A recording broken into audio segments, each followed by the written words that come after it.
লিটনকে কেন বিশ্বকাপের ক্যাপ্টেন করল বিসিবি? শান্ত কেন টি-20 দলে? কেন জায়গা হয়নি মিরাজের? বাংলাদেশ ক্রিকেট বোর্ড, বিসিবি, হঠাৎ করেই যখন লিটন দাসকে টি-20 বিশ্বকাপের অধিনায়ক হিসেবে ঘোষণা করে, তখন অনেকেই অবাক হন।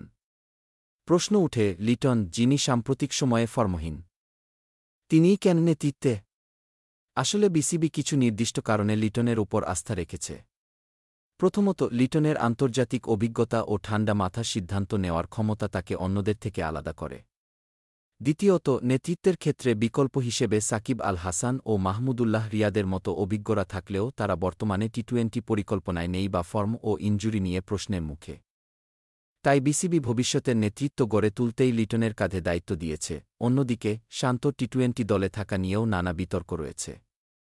তিনি মূলত টেস্ট ও ওয়ানডে ফরম্যাটে বেশি সফল হলেও বিসিবি তার মধ্যে অ্যাঙ্কর রোল দেখছে।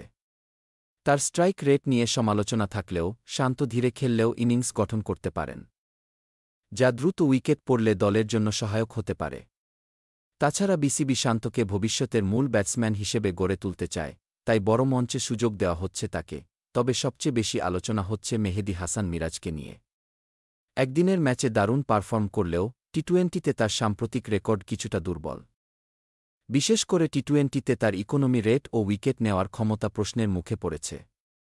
বিসিবি আরও আক্রমণাত্মক বোলার খুঁজছে, যারা পাওয়ার প্লেতে উইকেট এনে দিতে পারে। মিরাজ ভালো অলরাউন্ডার হলেও টি-20 বিশ্বকাপের কন্ডিশনে তার স্পিন কিছুটা কম কার্যকর হতে পারে বলেই হয়তো তাকে স্কোয়াডে রাখা হয়নি। সব মিলিয়ে বলা যায়, বিসিবি ভবিষ্যতের দিকেই নজর রাখছে।